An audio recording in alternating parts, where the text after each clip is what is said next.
பொதுவாகவே இந்த விருச்சகத்துக்கு பார்க்கும் பொழுது அவங்க கொஞ்சம் பிடிவாதக்காரங்க. எந்த விஷயத்தை எடுத்தாலும் கடைசி வரைக்கும் போராடக்கூடியவங்களாக இருப்பாங்க. என்ன திடீர்னு கோபம் வரும், ஆனால் நல்ல ஆழ்ந்த அறிவு உடையவங்க. ஓகேங்களா? ஸோ இந்த விருச்சிக ராசிக்காரர்கள் பார்க்கும்போது இது வரைக்கும் 4ஆம் இடத்துல அர்த்தாஷ்டம சனியாக சனி பகவான் சஞ்சரிச்சுட்டு இருக்கார். சரி, அர்த்தாஷ்டம சனியாக சனி பகவான் சஞ்சரிக்கும் போது என்ன சார் பண்ணியிருந்தார் அப்படின்னு பார்க்கும்போது, தாயோட உடல்நிலை பாதிப்பு, தாயுடன் கருத்து வேறுபாடுகள், உறவுகளால் மனக்கசங்கள் வர்றது, வீடு வாகனம் சொத்து தொடர்பான விஷயங்களை தேவையற்ற வீண் பிரச்சனைகள், மாணவர்கள் கல்வியில் ஒரு மந்தமான சூழல் வர்றது. ஸோ இந்த மாதிரியான விஷயங்கள் ஏற்படும். எடுக்கும் முயற்சிகள் சின்ன சின்ன தடைகள், சின்ன சின்ன வாகன விபத்துகள் வர்றது, உடல் நிலையில் பாதிப்புகள் ஏற்படுறது. ஸோ இந்த மாதிரியான விஷயங்கள்லாம் இந்த விருச்சிக ராசியில் 4ஆம் இடத்துல சனி பகவான் அர்த்தாஷ்டம சனியாக சஞ்சரிக்கும் போது ஏற்படுத்தியிருப்பார். இப்போ 5ஆம் இடத்துல சனி பகவான் சஞ்சரிக்க போறார். ஸோ அதனால இதுவரை இருந்த தடைகள், பிரச்சனைகள் நீங்கும். தாய் உடல்நிலை சீராகும். தாயுடன் இருந்த கருத்து வேறுபாடுகள் நீங்கும்.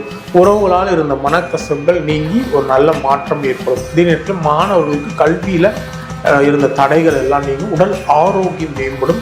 இதுவரை இருந்த உடல் நல பாதிப்புகள் அனைத்தும் நீங்கக்கூடிய சூழல் ஏற்படும். எல்லா வகையிலும் ஒரு நல்ல மாற்றம், முன்னேற்றம் நிச்சயம் உண்டு. இருந்தாலும் 5ஆம் இடத்தில் சனி பகவான் சஞ்சரிக்கும் பொழுது குழந்தைகள் உடல்நிலை கொஞ்சம், அதாவது திருமணமாகி குழந்தைகள் இருந்தால் குழந்தைகள் உடல்நிலை கொஞ்சம் கவனமாக இருக்கிறது. குழந்தைகளின் நட்பு வட்டத்தை கண்காணிப்பில் வைத்து வழிநடத்தி செல்ல வேண்டியது அவசியமாக இருக்குங்க. பூர்வீக சொத்துல சின்ன சின்ன பிரச்சனைகள் வரக்கூடிய காலகட்டமாக இருந்தால் கொஞ்சம் கவனமாக இருக்க வேண்டியது அவசியமாக இருக்கு.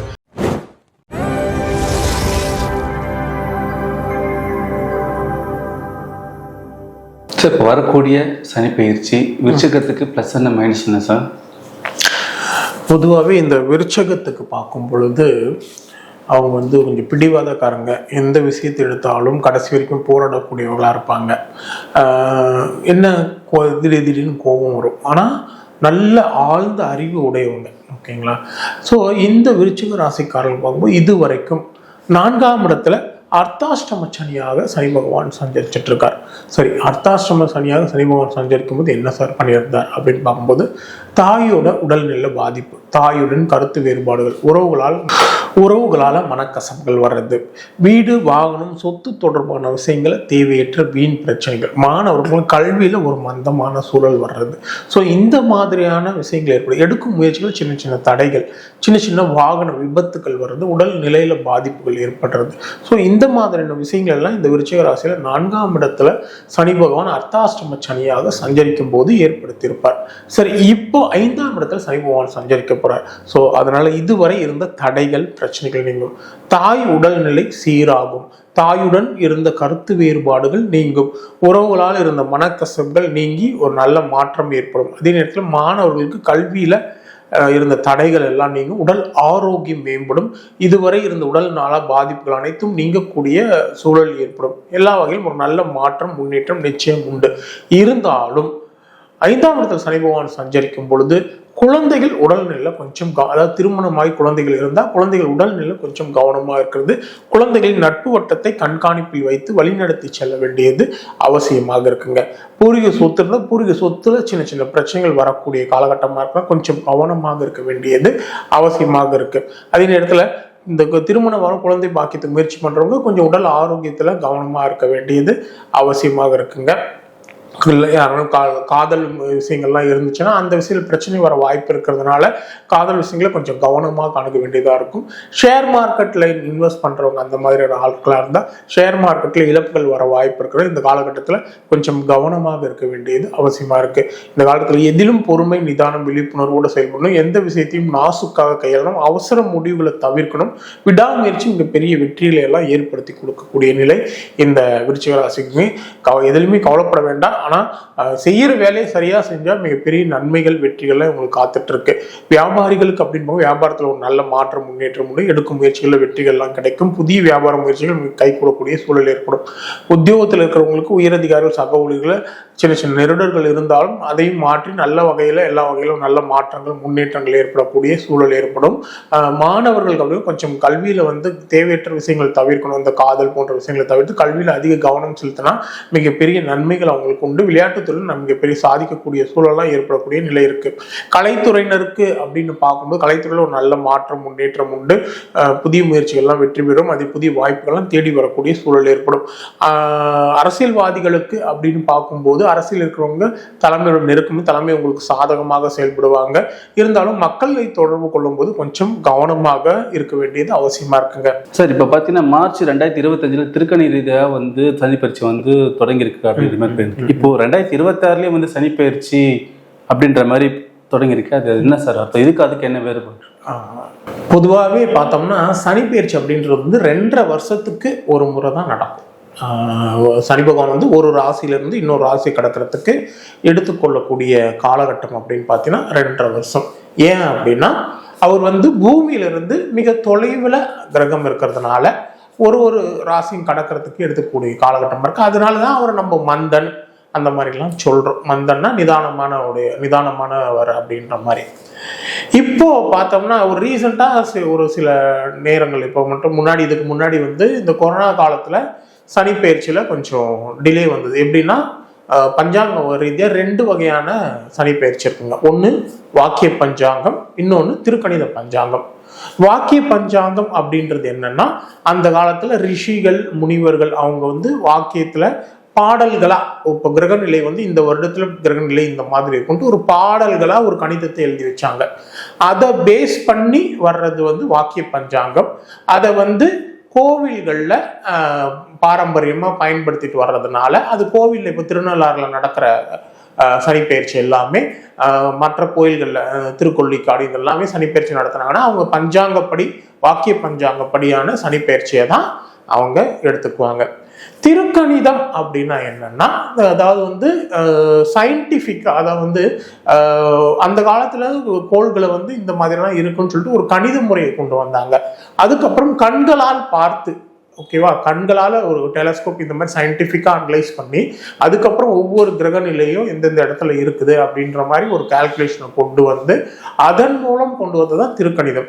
இது வந்து திருத்தப்பட்ட கணிதம் அப்படின்னு சொல்லுவாங்க. திருஷ்டியால், அதாவது கண்களால் பார்த்து திருத்தப்பட்ட கணிதம் அப்படின்னு சொல்லுவாங்க. ஓகேங்களா? ஸோ இது வந்து திருக்கணித முறை. ஸோ இப்போ பார்த்தோம்னா சனிப்பெயர்ச்சி அப்படின்றது வந்து ஏற்கனவே நடந்துடுச்சா இல்லை இப்போதான் நடக்க போதான்னு நிறைய பேருக்கு குழப்பம் இருக்கும்.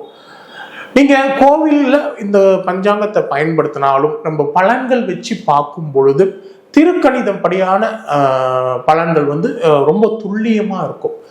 வாக்கியப்படியாம நடக்காதுன்னு நான் சொல்ல வரல, ஆனா வாக்கிய பஞ்சாங்கம் படியும் இருக்கும், ஆனா துல்லியமா. இப்ப பாத்தீங்கன்னா திருப்பரங்குன்றம் அப்படி, அதுக்கு ப்ரூஃப் என்னன்னா இப்ப திருப்பரங்குன்றம் அப்படின்றது வந்து மீனராசி, மதுரைன்றது வந்து மீனராசி, மதுரை மீனாட்சி அப்படின்றது மீனராசி. ஓகேங்களா? திருப்பரங்குன்றமும் மதுரை பக்கத்துல இருக்குது, அது மீனராசி. இப்போ திருப்பரங்குன்றத்துல கரெக்டா ஒரு 1.5 இயர்ஸ் முன்னாடி வந்து ஜனவரியில 2025 பிரச்சனை ஆரம்பிச்சது. ஏன்னா சனி பகவான் ஒரு ராசிக்கு வர்றதுக்கு 6 மாதத்துக்கு முன்னாடி அதற்குரிய பலன்களை தருவார். அதன்படி பார்க்கும் பொழுது மார்ச் மாதம் சனி பெயர்ச்சி, ஆனால் ஜனவரி மாசத்துல இருந்தே திருப்பரங்குன்றம் பிரச்சனை அதிகமாகி அதன் மூலம் சில பிரச்சனைகள் ஓடிட்டு இருக்கு. அப்போ சனி அங்க வந்துட்டதுனாலதான் திருப்பரங்குன்றத்துல அந்த பிரச்சனை உருவாச்சு. ஸோ இந்த மாதிரி தனிப்பட்ட முறையில மீனராசிக்காரங்களை பார்த்தீங்கன்னா, மீனராசிக்காரங்களை போய் கேட்டு வச்சா தலைவலி அதிகமா இருக்கா, மனக்குழப்பம் அதிகமா இருக்கா அப்படின்னு கேட்டோம்னா ஆமான்னு சொல்லுவாங்க. ஏன் அப்படின்னா அவங்களுக்கு ஜென்மச்சனி நடந்துட்டு இருக்கு. ஸோ அதை வச்சு பார்க்கும் பொழுது திருக்கணித ரீதியான பலன்கள் மிகவும் அக்யூரசி கொடுக்கும். அதற்காக நம்ம வாக்கியத்தை நம்ம ஒதுக்கிட முடியாது. ஏன்னா அது பாரம்பரியமாக பயன்படுத்துறதுனால இப்போ நடக்கிற சனிப்பெயர்ச்சி வந்து திருநள்ளாறில் நடக்கிற சனிப்பெயர்ச்சி இந்த வருடம் மார்ச் மாதம் 6ஆம் தேதி நடக்குதுங்க. இது வந்து வாக்கிய ரீதியான சனிப்பெயர்ச்சி. சரி சார், இப்போ வருடங்களை பற்றி நிறைய பயிற்சிகள் நிறைய வருதுன்னு தெரியும். ஆனா முக்கியமா இந்த சனி பயிற்சி மட்டும் அதிகமாக எதிர்பார்த்து பார்க்குறோம். ஆக்சுவலி வந்து ஒவ்வொரு கிரக பெயர்ச்சியும் எதிர்பார்ப்புகள் உண்டு. எப்படின்னு பார்த்தோம்னா சனி பெயர்ச்சி, குரு பெயர்ச்சி, ராகு கேது பெயர்ச்சி, இந்த கிரகங்களுடைய பெயர்ச்சிகள் மட்டும்தான் மிகவும் தெளிவான, அதாவது வந்து எல்லாரையும் எதிர்பார்க்கக்கூடியது. ஏன் அப்படின்னா அது சில மாற்றங்களை ஏற்படுத்தி அந்த மாற்றங்களை நல்லா உணர முடியும். மற்ற பெயர்ச்சிகள் இந்த சூரியன், சந்திரன், செவ்வாய் இதனுடைய பெயர்ச்சி காலகட்டம்லாம் இப்போ சந்திரன்லாம் ஒரு 2.25 நாளுக்கு ஒரு ராசி மாறும். சூரியன் மாதத்துக்கு ஒரு முறை. ஸோ இந்த மாதிரிலாம் பண்ணும் பொழுது அதில் வந்து பெரிய அளவு மாற்றங்களை நார்மல் வாழ்க்கையில நம்ம அனுபவிக்க முடியாது. ஆனால் நம்ம ராசி பலன்களை சந்திரன் வச்சு டெய்லி ராசி பலன் எழுதும் போதும் அக்யூரசி வரும். பட் வந்து அதிகமாக எதிர்பார்க்கக்கூடியது அப்படின்னு பார்த்தோன்னா இந்த பயிற்சிகள் தான். அதில் சனி பயிற்சி ஏன் சார் அதிகமாக பார்க்குறோம் அப்படின்னா, அது ஒரு ராசியில் 2.5 வருஷம் இருக்கிறதுனால அதனுடைய நன்மையோ தீமையோ நீண்ட காலம் நீடிக்குது. அதனுடைய வழி அதிகமாக இருக்கும், இல்லை அதனால் வரக்கூடிய நன்மைகள் ரொம்ப அதிகமாக இருக்கும். அதனால தான் இந்த சனி பயிற்சியை மக்கள் ரொம்ப எதிர்பார்க்குறாங்க. ஓகே சார், இவங்களுக்கான பரிகாரம் அப்படின்னு பார்க்கும் பொழுது இந்த அனாதை ஆசிரமம்லாம் இருக்கும், குழந்தைகள் இருக்கிறது. ஸோ அந்த அனாதை ஆசிரமத்தில் இருக்கிற குழந்தைகளுக்கு தேவையான உணவு, உடை, இந்த மாதிரியான விஷயங்களை அவங்களுக்கு பண்ணுறது. அது அவங்களுக்கு ஒரு வேளையாவது உணவு கொடுக்கறது உங்களுக்கு வந்து ஒரு சிறந்த பரிகாரமாக நிச்சயம் இருக்கும். நான் விஞ்ஞான ஜோதிடர் ஆம்பூர் வேல்முருகன். நம்ம வந்து ஜோதிடத்தில் நம்மளை சார்ந்து வரக்கூடியவங்களுக்கு நீங்கள் வந்து உங்களுடைய பிரச்சனைகள் ஏதேனும் இருக்குது அப்படின்னாலும், இல்லை உங்களுக்கு சனிப்பெயர்ச்சியால் பிரச்சனை வருது, இல்லை வேறு ஏதேனும் பிரச்சனை அப்படின்னாலும் உங்களுக்கு தனிப்பட்ட ஆலோசனை வேணும்னா நீங்கள் என்னை தொடர்பு கொள்ளுங்கள். உங்கள் ஜாதகத்தை பார்த்து உங்கள் ஜாதகத்தில் உங்களுக்கு இருக்கிற பிரச்சனைகளுக்கு சரியான பரிகாரங்களும் மற்றும் உங்களுக்கு தேவையான உங்கள் வாழ்க்கையிலும் மிகப்பெரிய வெற்றிகளை அடையிறதுக்கு உங்களுக்கு அதிர்ஷ்ட ரத்தினங்கள் இது போன்ற ஆலோசனைகள் வேணும்னாலும் நீங்கள் என்னை தொடர்பு கொள்ளுங்கள். உங்களுக்கு அனைத்தும் வகையிலையும் உங்களுக்கு நன்மைகள் செய்து தரப்படும். அதே நேரத்தில் பரிகாரங்கள், துல்லியமான பரிகாரங்கள், உங்கள் ஜாதகத்துக்கு ஒரு விஷயத்துக்காக நம்ம காண்டாக்ட் பண்ணும்போது அதுக்கான பிரச்சனை என்ன, அதுக்கு என்ன மாதிரியான பரிகாரங்கள் அப்படின்றது வந்து மிகவும் அந்த பரிகாரம் துல்லியமான பரிகாரம். அதன் மூலம் உங்களுடைய பிரச்சனைகள் நிச்சயம் தீர்க்கப்படும்.